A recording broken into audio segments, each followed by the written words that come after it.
want to do in this video is sort of clarify a point which is made by some atheists. Now, when we speak about the names and attributes of God as Muslims, sometimes to sort of clarify the problem of evil, because it's done away with once you really understand who God is, or sometimes just to share the names and attributes of God to highlight how understanding who God is and His attributes, or getting a sense of understanding about His attributes, brings us closer to God, right? Builds our relationship with our Creator. What some atheists would do is they would say, well, hold on a second, you're anthropomorphizing God. You're giving God human-like qualities. You're saying, well, God is the most merciful. Human beings are merciful. Therefore, you're saying this is something we share in common. Now, before I answer this and address this particular point in today's video, let me just start off by saying, if you haven't already, make sure to subscribe, click the notification bell, and make sure to share these videos so other people can benefit from them too.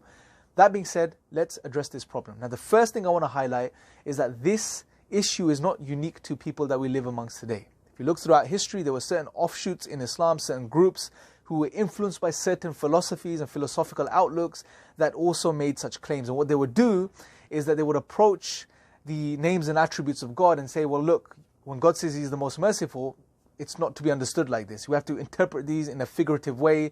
God doesn't mean He's the most merciful, He means something else by this. And the reason they did this, the attempt was that in doing so, they were somehow preserving God's divinity, but in actual fact, to do this, they were denying God's names and attributes, denying, in other words, what God Himself was telling us about Himself.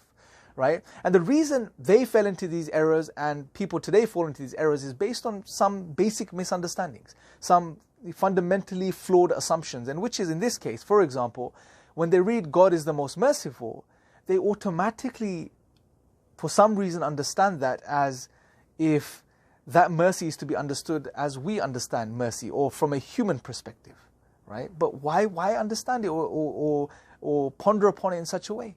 Why not understand these names and attributes of God in line with the rest of the Quran, in line with some certain underlying fundamental axioms and principles that God has outlined in the Quran, such as where He tells us that لَيْسَ كَمِثْلِهِ شَيْءٍ, there is nothing like Him, there is nothing comparable to Him. Or where He says وَلَمْ يَكُنْ لَهُ كُفُوًا أَحَدٍ, that there is no kufu, there is no equal, there is nothing that even comes close to God. Where God says He is ahad, that He is uniquely one and alone, there is nothing that comes close. So when we understand these realities about God, then we should understand these names and attributes of God through this lens of understanding. And therefore we would understand that when God says He is the most merciful or the most loving, that He does mean this, that we understand this, and we do affirm that God is the most merciful and the most loving. That we don't say that, no, God doesn't mean He's the most merciful when He says He's the most merciful, but we have to interpret this in a figurative way. No, we don't need to do these gymnastics, right? When God says He's the most merciful, He is the most merciful, but we understand that God's mercy is perfect, without deficiency, without flaw. However, the mercy of created things, the mercy He created within creation, is deficient, is flawed. When God says He's the most loving, we understand that God's love is pure, it's without deficiency, without flaw, but the love of created things, the love that's scattered within creation, is deficient, it's flawed. Right? That's how we understand the difference. But this is the way we clearly understand this, and it does away with that sort of problem where it's basically dodgy philosophy. It's a shoddy philosophy where, based on a misunderstanding, an incorrect assumption, we have built this whole case and we think that we're doing something good by denying the... No, you don't need to go down this route. It's very simple from the orthodox perspective that we affirm God's names and attributes, but at the same time we understand and we clarify that God's names and attributes are perfect, without any flaws or deficiencies, but the attributes of creation are flawed and deficient from that perspective. So that being said, hopefully that clarifies things. And I really wanted to clarify this, because now this allows us to understand the names and attributes of God, ponder over them, and this allows us to get closer to God. So for example, where God says that He is our Lord, the Arabic word is Rabb, He is our Rabb.